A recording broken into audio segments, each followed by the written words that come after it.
नमस्कार, संस्कृत आभा में आपका स्वागत है। आज हम धिक दारिद्र्यम अर्थात दरिद्रता को धिक्कार है, इस पाठ को पढ़ेंगे। यह पाठ महर्षि वेदव्यास के द्वारा लिखे गए महाभारत से लिया गया है और महाभारत में 1,00,000 श्लोक बताए गए हैं। सबसे पहले महाभारत को जय इस रूप में देखा गया, उसके बाद भारत और अंत में महाभारत। जय महाभारत के आदि पर्व में मंगलाचरणात्मक श्लोक में ग्रंथ का नाम जय दिया गया है और इसमें 8,800 श्लोक हैं। भारत जय ग्रंथ ही अपने दूसरे चरण में भारत हो गया। इसे वैशंपायन ने अर्जुन के प्रपौत्र जन्मेजय को नाग यज्ञ के अवसर पर सुनाया था और भारत में 24,000 श्लोक हैं। महाभारत ग्रंथ का तीसरा रूप वर्तमान में उपलब्ध महाभारत है। इसमें प्राचीन से प्राचीनतम श्रुति अनुमोदित आख्यान, उपाख्यान और लोक विश्रुत चरितों का समावेश है। नैषम्यारण्य में शौनक आदि ऋषियों के द्वारा किए गए 12 वर्षीय यज्ञ में लोमहर्षण के पुत्र सौती ने महाभारत की कथा कही और इसमें लंबे काल में किए गए आख्यान और उपाख्यानों का संग्रह हुआ, तो इससे इसकी श्लोकों की संख्या बढ़कर 1,00,000 हो गई। इसलिए महाभारत को शतसाहस्त्री संहिता भी कहा जाता है। तो धिक दारिद्र्यम पाठ जो महाभारत से लिया गया है, ये कथानक 18 पर्वों में विभक्त है, लेकिन यह जो धिक दारिद्र्यम पाठ है ये शांति पर्व से लिया गया है और शांति पर्व 12वां पर्व है। इस पर्व में मूल रूप से महर्षि नारद युधिष्ठिर के पास आते हैं और कर्ण की मृत्यु का समाचार सुनाते हैं। युधिष्ठिर महाभारत के युद्ध के बाद शांति से जीवन नहीं व्यतीत कर रहे थे। उन्हें महाभारत के युद्ध में हुए महान योद्धाओं के विनाश का बहुत दुख था, अतः वे राज्य छोड़कर संन्यास धारण करना चाहते हैं। तब अर्जुन उन्हें राज्य और धन की महत्ता को समझाता है और इसी प्रसंग में इस पाठ में कुछ श्लोक प्रस्तुत किए गए हैं जो इस प्रकार हैं। अहो दुःखम अहो कृच्छम अहो वैकल्यमुत्तमम यत् कृत्वा मानुषम कर्म त्यजेथा श्रियम उत्तमाम। तो अर्जुन युधिष्ठिर को समझा रहे हैं कि हे राजन, अहो दुःखम अहो कृच्छम, हे राजन बहुत दुख की बात है, अहो कृच्छम और बड़े ही कष्ट की बात है, अहो उत्तमम वैकल्यम और ये बहुत ज़्यादा व्याकुलता की बात है, यत कि अमानुषम कर्म कृत्वा, कि आप अलौकिक कर्म को करके, अलौकिक पराक्रम को करके उत्तमाम श्रियाम त्यजेथा, उत्तम राजलक्ष्मी का त्याग कर रहे हो। अर्जुन युधिष्ठिर को समझा रहे हैं, उन्हें कह रहे हैं कि हमने पूरे जीवन कष्ट सहन किया और दुर्योधन के साथ युद्ध किया, अपनी वीरता से उसे हराया और आप जैसे कैसे राजलक्ष्मी प्राप्त हुई और आप इसका त्याग करने की बात कर रहे हैं। ये तो बहुत ही कष्टदायी बात है और बहुत ही दुख की बात है। क्लीबस्य हि कुतो राज्यम दीर्घसूत्रस्य वा पुनः किमर्थम च महीपालानवधि का क्रोध मूर्छितः। कह रहे क्लीबस्य ही दीर्घसूत्रस्य, क्लीब नपुंसक कायर, ही क्योंकि क्लीबस्य क्योंकि कायर का, वा पुनः दीर्घसूत्रस्य या फिर आलसी व्यक्ति का राज्य कुतः भवति, राज्य कैसे हो सकता है, क्रोध मूर्छितः च और क्रोध से मूर्छित भवान आपने, महीपालान किमर्थम अवधि, राजाओं को किस लिए मारा। तो अर्जुन युधिष्ठिर से कहते हैं कि दुर्बल मन वाले जो कायर व्यक्ति होते हैं या फिर जो आलसी व्यक्ति होते हैं उन्हें राज्य कैसे मिल सकता है, उनका तो राज्य हो ही नहीं सकता।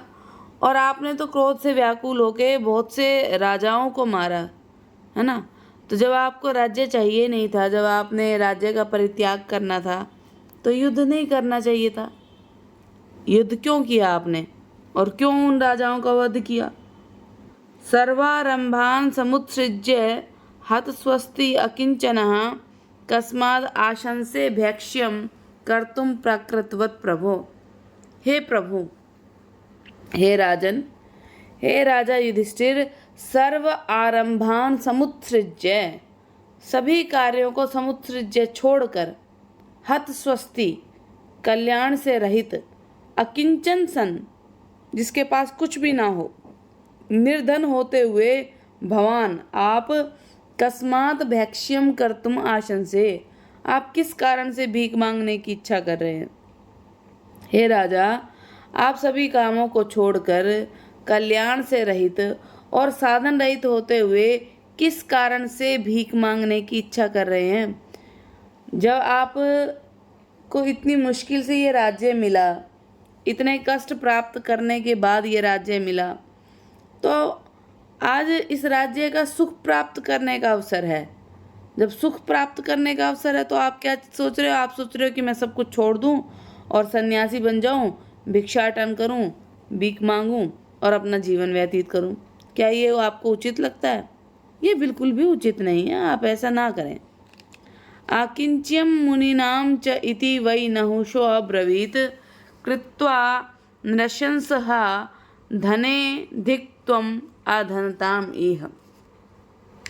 नहुष, राजा नहुष ने अधने, निर्धन अवस्था में, नृशंसम कृत्वा, क्रूर कर्म करके, अब्रवीत कहा कि इह, इस संसार में, अधनताम धिक, निर्धनता को धिक्कार है। आकिंच्यम, निर्धन या कुछ भी अपने पास ना रहना, मुनि नाम धर्म अस्ति, मुनियों का धर्म है। अर्जुन युधिष्ठिर को कहते हैं कि आप जानते हैं कि किस प्रकार राजा नहुष ने निर्धन अवस्था में अनेक क्रूर कर्म किए और अंत में उन्होंने क्या कहा? उन्होंने कहा कि संसार में निर्धनता से कष्टदायक कोई और वस्तु नहीं है। कुछ भी अपने पास में ना रखना, यह तो ऋषि मुनियों का धर्म है, राजाओं का धर्म नहीं है। धर्मं संहरते तस्य धनम हरति यस्य यः ह्यमाने धने राजन वयम कस्य शमेमहि। हे राजन, यह नर यस्य धनम हरति, हे राजा युधिष्ठिर, जो मनुष्य यस्य, जिसका धनम हरति, जिसका धन हर लेता है, जिसका धन चुरा लेता है, सह तस्य धर्मम संहरते, वह उसके धर्म का भी संहार कर देता है। धने ह्रियमाणे वयम, धन के हरण कर लेने पर, वयम हम, कस्य शमेमहि, हम किसको क्षमा करते हैं?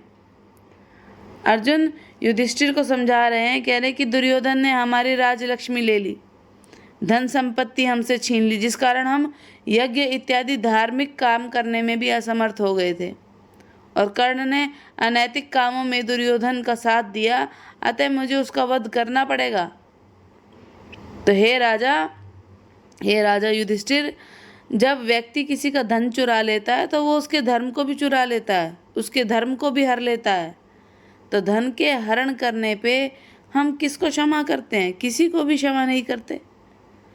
अभिशस्तं प्रपशन्ति दरिद्रं पार्श्वतः स्थितं दारिद्र्यं पातकं लोके न तत् संशितुम् अर्हसि। हे राजा, जनाः पार्श्वतः स्थितं दरिद्रम, लोग पार्श्वतः, पास में, स्थितम, खड़े हुए, दरिद्रम, निर्धन व्यक्ति को अभिशप्तम इव प्रपशन्ति, अभिशाप से युक्त सा देखते हैं। लोग अपने पास में खड़े हुए निर्धन व्यक्ति को ऐसा देखते हैं जैसे इसे कोई शाप मिला हुआ है। अतः दारिद्र्यम लोके पातकम अस्ति, इसलिए दरिद्रता इस संसार में पातकम पाप है। तत्संशितुम न अर्हति, भवान आप तत्संशितुम न अर्हति, आप इस दरिद्रता की प्रशंसा के लिए योग्य नहीं हैं। अर्जुन युधिष्ठिर को समझा रहा है कि यदि आपके पास धन, वैभव, राजपद इत्यादि का आप त्याग कर लेंगे, एक दरिद्र की भांति जीवन जीने लगेंगे, तो ये आप जैसे राजा के लिए उचित नहीं है, क्योंकि मानव समाज में धन से हीन व्यक्ति और अकिंचन व्यक्ति को लोग ऐसे देखते हैं जैसे उसने कोई पाप किया हो, जैसे वह कोई अभिशप्त व्यक्ति हो। पतितः शोच्यते राजन् निर्धनश्चापि शोच्यते विशेषम नाधिगच्छामि पतितस्य धनस्य च। हे राजन, यथा पतितः शोच्यते, जैसे पतितः दुष्चरित्र वाला व्यक्ति शोच्यते शोचनीय होता है, दुख को प्राप्त करता है, निर्धनः च अपि शोच्यते, वैसे ही निर्धन व्यक्ति भी शोच्यते दयनीय होता है। अहम पतितस्य धनस्य च, और मैं पतितस्य दुष्चरित्र वाले व्यक्ति और अधनस्य और निर्धन व्यक्ति में विशेषम न अधिगच्छामि, कोई विशेष अंतर को नहीं समझता हूँ। हे राजा युधिष्ठिर, आप सब कुछ त्याग कर एक निर्धन की भांति जीवन व्यतीत करना चाहते हो, जो ठीक नहीं है, क्योंकि इस मानव समाज में जैसे लोग दुष्चरित्र को हीन भावना से देखते हैं, बुरे चरित्र वाले व्यक्ति को हीन भावना से देखते हैं, वैसे ही निर्धन व्यक्ति को भी हीन भावना से देखते हैं। दोनों की स्थिति दयनीय होती है। अतः आपको इसकी प्रशंसा नहीं करनी चाहिए। और मैं दरिद्र व्यक्ति और निर्धन व्यक्ति और चरित्रहीन व्यक्ति दोनों की स्थिति में कोई अंतर नहीं समझ पा रहा हूँ। अर्थार्थ धर्मश्च कामश्च स्वर्गश्चैव नराधिपः प्राणयात्रापि लोकस्य बिना ही अर्थम न सिद्ध्यति। हे नराधिपा, हे राजन, अर्थात एव, अर्थ से ही, धर्मः च कामः च स्वर्गः च, धन से ही धर्म और काम और स्वर्गः अस्ति, स्वर्ग है ही, निश्चय रूप से अर्थम विना लोकस्य प्राण यात्रापि न सिद्ध्यति। बिना धन के लोकस्य, इस लोक में इन लोगों की प्राण यात्रा भी, जीवन निर्वाह भी न सिद्ध्यति, संपन्न नहीं होता। हे राजा युधिष्ठिर, धन संपत्ति का त्याग करना आपके लिए ठीक नहीं है, क्योंकि अगर आपके पास धर्म होगा तो धर्म से, जब आपके पास धन होगा तो धन से ही आप धर्म भी कमा सकते हैं, अपनी इच्छाओं को भी पूरा कर सकते हैं और स्वर्ग की भी प्राप्ति कर सकते हैं। लेकिन बिना धन के तो आप इस संसार में अपना जीवन निर्वाह भी नहीं कर सकते। अर्थेन ही विहीनस्य पुरुषस्य अल्पमेधसः विच्छिद्यन्ते क्रियाः सर्वाः ग्रीष्मे कुसरितो यथा।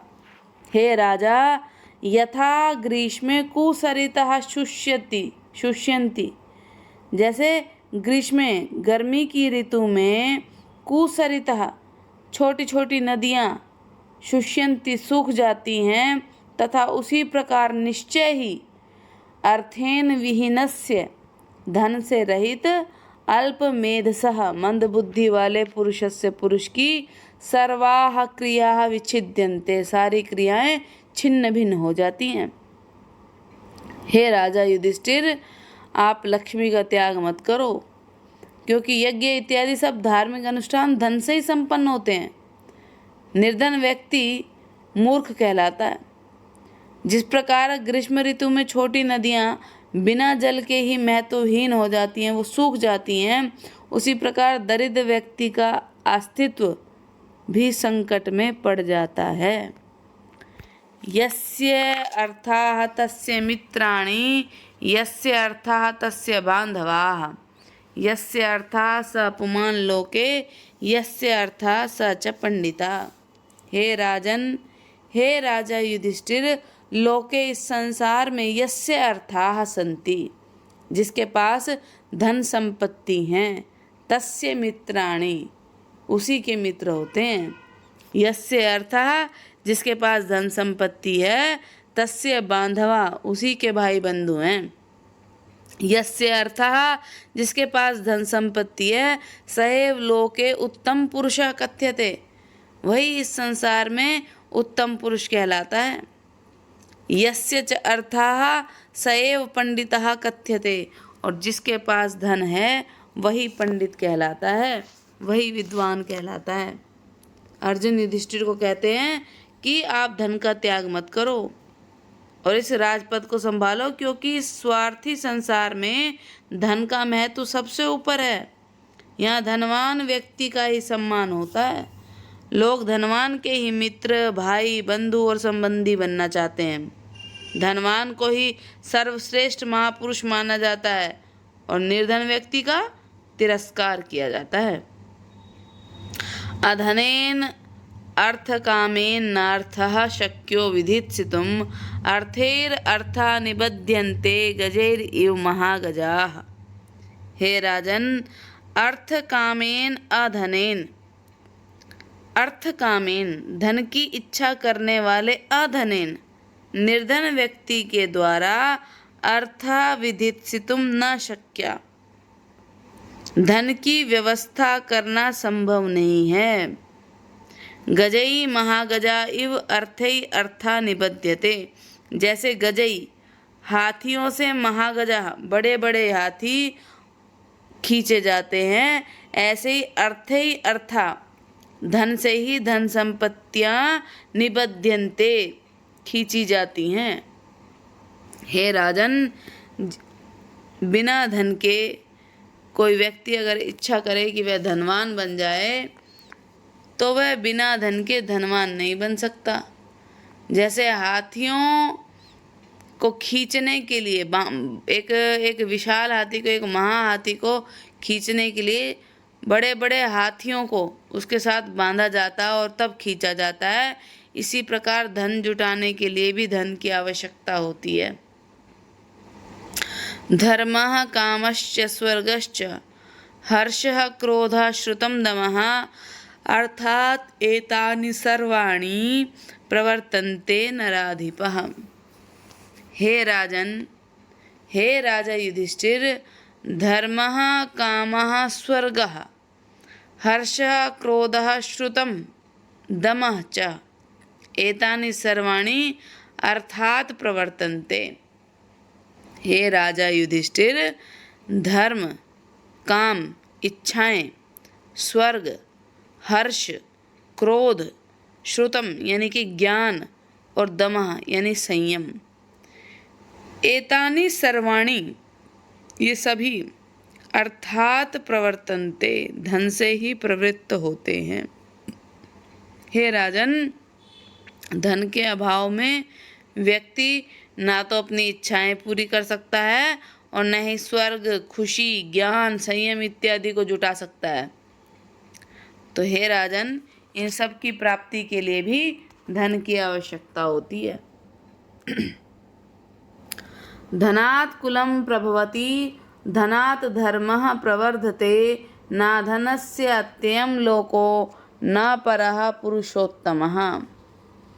हे राजन, हे युधिष्ठिर, धनात् कुलम प्रभवति, धन से ही कुल प्रभावशाली होता है। धनात् धर्मः प्रवर्धते, और धन से ही धर्म को वृद्धि प्राप्त होती है। अधनस्य न अयम लोकः अस्ति न परः लोकः, और निर्धन व्यक्ति का ना तो यह लोक है और न ही परलोक। अर्जुन युधिष्ठिर को समझा रहे हैं, कह रहे कि जिस परिवार के पास जितना धन होता है उतनी ही समाज में उसकी प्रतिष्ठा बढ़ती है, और यज्ञ इत्यादि जितने भी विशिष्ट धार्मिक अनुष्ठान हैं वो धन से ही संभव हैं। तो निर्धन तो ना धन के अभाव में ना इस लोक में सुख पाता है और न ही दूसरे लोक को ही प्राप्त कर पाता है। तो निर्धन व्यक्ति के लिए ना तो यह लोक है और न ही उसके लिए परलोक। नाधनो धर्म कृत्यानि यथावद अनुतिष्ठति धनाद् हि धर्मः स्रवति शैलाद् अपि नदी यथा। अधना धर्म कृत्यानि, निर्धन व्यक्ति धर्म कृत्यानि धार्मिक कार्यों को यथावत न अनुतिष्ठति ठीक प्रकार से संपन्न नहीं करता। ही क्योंकि धनात् धर्मः अभिस्रवति, क्योंकि धन से ही धर्म चलता है। यथा शैलात् नदी, जैसे शैल से, जैसे पर्वत से नदी प्रवाहित होती है। हे राजन, आप धन इत्यादि की उपेक्षा करके वन जाना चाहते तो जो ठीक नहीं है, क्योंकि वहाँ आप यदि धन आदि धार्मिक अनुष्ठान करना चाहेंगे तो वह धन के अभाव में संभव नहीं होगा। वस्तुतः क्या होता है कि जिस प्रकार से पर्वतों से नदियां बहती हैं, उसी प्रकार धन से ही धार्मिक कार्य भी संपन्न होते हैं। यह कृशार्था कृशगवा कृशभृत्या कृशतिथि सह वै राजन कृशो नाम ना शरीर कृशा कृशा। हे राजन, शरीर से कमजोर व्यक्ति कमजोर नहीं है। हे राजा युधिष्ठिर, यह कृशा अर्थ जो कम धन वाला है, कृश गावः कम गायों वाला है, कृश भृत्या कम सेवकों वाला है, कृश अतिथि च अस्ति और जिसके घर अतिथि कम आते हैं, वही वस्तुतः सह कृशः नाम, वस्तुतः वह व्यक्ति दुर्बल है, वह कमजोर है। शरीर कृशा कृशः न अस्ति, शरीर से दुर्बल व्यक्ति दुर्बल नहीं होता। न चेत् धर्मर्तव्यम् अन्यस्य कथं तद्धर्मम् आरभेत एतावानेव वेदेषु निश्चयः कविभिः कृता। हे राजा, चेत अन्यस्य धनम च हर्तव्यम, चेत यदि राजा के द्वारा अन्यस्य धनम दूसरे के धन का न हर्तव्यम हरण न किया जाए, अगर राजा दूसरे के धन को कर के रूप में स्वीकार ना करे, हरण ना करे, तथा तो स धर्मः कथम आरभेत, तो वह धर्म कैसे आरंभ करे। वेदेषु एतावान निश्चयः कविभिः कृता, वेद शास्त्रों में इतना निर्णय कविभिः कृता विद्वानों के द्वारा किया गया है। अर्जुन युधिष्ठिर से कहते हैं कि राजा को तो सदा ही दान यज्ञ इत्यादि धार्मिक कार्य करने पड़ते हैं, और अगर राजा दूसरे के धन का अपहरण नहीं करेगा या अपने समाज से, अपनी प्रजा से कर या टैक्स वसूल नहीं करेगा, तो वह धार्मिक अनुष्ठान कैसे कर सकता है। वेद शास्त्रों में भी ये स्पष्ट निर्देश है कि राजा सब प्रकार से संग्रह करके धन को लाए और यज्ञ इत्यादि धार्मिक कार्य करे। अध्येतव्या त्रयी नित्यं भवितव्यं विपश्चिता सर्वथा धनम आहर्यं यष्टव्यं चापि यत्नतः। नित्यम त्रयी अध्येतव्या, राजा को नित्य प्रतिदिन त्रयी यानी कि वेद त्रयी, वेद त्रयी में कौन से वेद आते हैं, ऋग्वेद, यजुर्वेद और सामवेद। तो राजा को नित्यम त्रयी प्रतिदिन तीनों वेदों को, ऋग्वेद, यजुर्वेद और सामवेद का अध्येतव्य अध्ययन करना चाहिए। सर्वथा धनम आहार्यम, और सब प्रकार से धन का संग्रह करना चाहिए। यत्नतः च यष्टव्यम अपि, और यत्न पूर्वक यष्टव्यम अपि यज्ञ भी करना चाहिए। इति देवा व्यवसिता वेदवादाश्च शाश्वताः अधीयते अध्यापयन्ते यजन्ते याजयन्ति च। इति देवाः व्यवसिता, इति यही देवः ब्राह्मणों ने व्यवसिता निश्चित किया है, ऐसा निर्धारित किया है। शाश्वतः च वेदवादः, और शाश्वतः वेदवादः, और वेद के शाश्वत ये वाद हैं, अर्थात ये सनातन सिद्धांत हैं कि धन से ही ब्राह्मण अधीयते, ब्राह्मण पढ़ते हैं, अध्यापयन्ते और वे पढ़ाते हैं, यजन्ते याजयन्ति च, यज्ञ करते हैं और यज्ञ कराते हैं। तो क्या कह रहे हैं, ये कह रहे हैं कि जो ब्राह्मण हैं, ब्राह्मणों के लिए निश्चित किया गया है। क्या निश्चित किया गया है, उनके लिए भी धन का महत्व है कि उनके लिए भी धन के महत्व को स्वीकार करके वेदों में इस सिद्धांत को बताया गया है। ऐसा बताया गया है कि ब्राह्मण भी शास्त्रों का अध्ययन करने के बाद अध्यापन करने के लिए दक्षिणा के रूप में धन की अपेक्षा करते हैं, और यज्ञ करने और कराने के लिए भी उन्हें धन की आवश्यकता होती है। कृत्सनम तदेव तत्श्रेयो यद अपि आदत्ते अन्यतः न पश्यामो अनपकृतं धनम किंचित क्वचित वयम। हे राजन, अन्यत दूसरे से यद अपि आदत्ते जो भी लेते हैं, राजा दूसरे से जो भी लेते हैं, ततेव वही कृत्सनम श्रेयः वही संपूर्ण कल्याण रूप है। वयम क्वचित किंचित अपि और हम कहीं भी किंचित अपि कुछ भी अनपकृतम धनम न पश्यामा अपकार रहित धन नहीं देखते।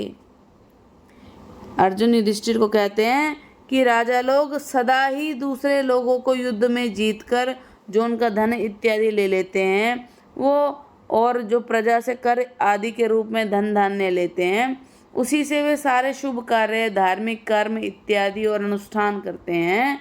किसी भी राजा के पास कोई भी ऐसा धन नहीं होता जो दूसरों का अपकार करे, अर्थात दूसरों को कष्ट देकर लाया गया हो या दूसरों के कष्ट के लिए वो धन हो।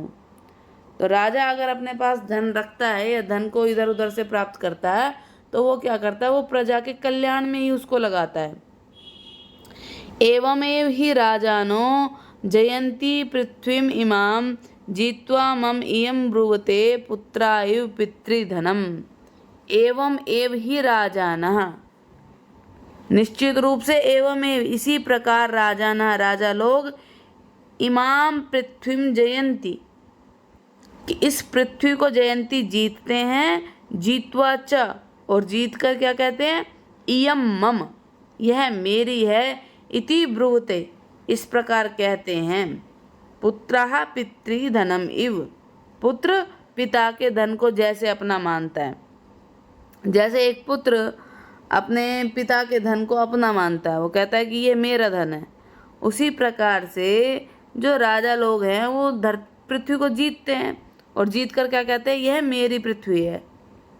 तो अर्जुन युधिष्ठिर से कहते हैं कि आप राजपद पे विराजमान हो जाएं और सभी शत्रु राजाओं पर विजय प्राप्त करें, कर इत्यादि के रूप में अधिक से अधिक धन संग्रह करें और पूरी पृथ्वी के एक छत्र शासक बने, आप पूरी पृथ्वी पर राज करें। तो आपके लिए अकिंचन होना या निर्धन होना यह आपके लिए उचित नहीं है।